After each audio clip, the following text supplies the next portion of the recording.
नमस्कार साथियों, जय हिंद, जय भारत, वंदे मातरम। बंगाल चुनाव आया है।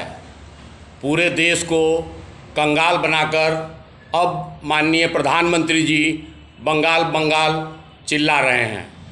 बंगाल का भी वही हालत होगा जो अन्य राज्यों में चुनाव जीतने से पहले कल छपट और अन्य भेदभाव का इन्होंने अपना परिचय दिया था।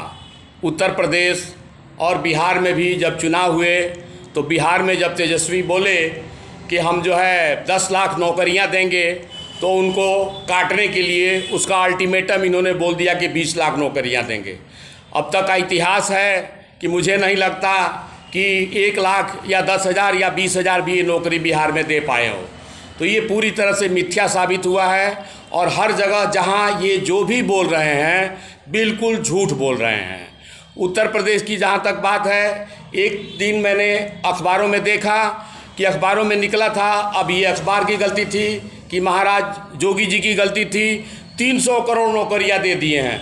मुझे लगता है कि पूरा विश्व की नौकरियाँ महाराज योगी आदित्यनाथ ने दे दिया है। इससे बड़ा झूठ और क्या हो सकता है।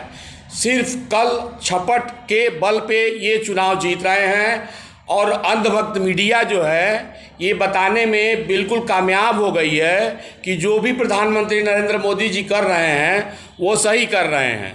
बिहार चुनाव में आपने देखा कि लगभग 25 एमएलए ऐसे थे जिनके छीन लिए गए प्रमाण पत्र देने के बाद और चुनाव की गिनती रोक दी गई और ऊपर से आदेश आया कि चुनाव की गिनती रोक दी जाए और उनके जो है प्रमाण पत्र नहीं दिए गए और ज़बरदस्ती ये लोग सरकार बनाएं।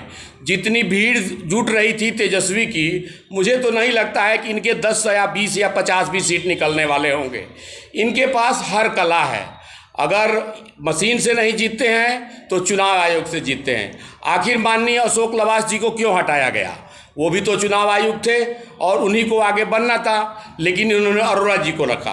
क्योंकि माननीय लवास साहब ने ये मना कर दिया था कि ईवीएम से चुनाव होना बहुत जो है खतरे से खाली नहीं है। दूसरी बात ये है दोस्तों कि डीजल 2014 में $112 प्रति बैरल था, तो उसकी कीमत जो है 70 रुपये लीटर के आसपास हुआ करती थी। बीच में डीजल 2014 के बाद $35 पे भी पहुंचा, $35 प्रति बैरल पे भी पहुंचा, लेकिन डीजल के भाव कम नहीं हुए।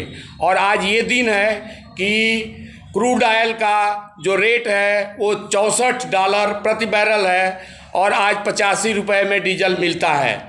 जहाँ तक जीएसटी का सवाल है, पूरे विश्व में भारत एक ऐसा देश है जहाँ जीएसटी के नाम पे 268% टैक्स लिया जाता है। वाह, क्या सरकार है।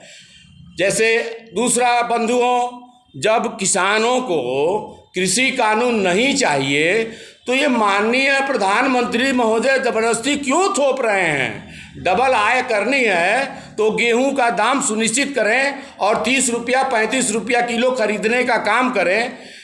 दोस्तों, आज आलू 10 रुपया बिक रहा है। पिछले साल छोटे छोटे व्यापारी थे, वो आलू खरीद के रख लिए थे, तो पिछले साल आपने देखा कि 50 रुपया किलो आलू बिका। जब बड़े बड़े व्यापारी, कोई गिने चुने 4-5 व्यापारी आलू खरीदने वाले रहेंगे तो क्या वो देश की देशभक्ति करेंगे जो रोज़ 300 और 400 करोड़ रुपया सूंघ करके और तब जो है उन्हें नींद आती है तो ये आलू खरीद करके और अचार बना करके जनता में बांटेंगे या उसे अपने फ़ायदे के लिए 100 रुपया और 80 रुपया में बेचेंगे? ये तो किसानों की मजबूरी है कि अपने सामान को वो होल्ड नहीं कर सकते हैं।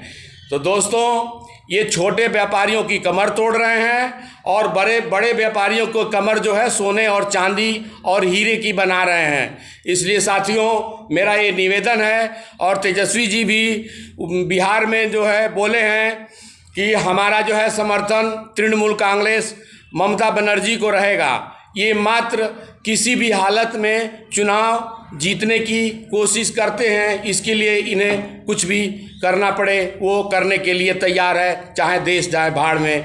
जय हिंद, जय भारत, वंदे मातरम।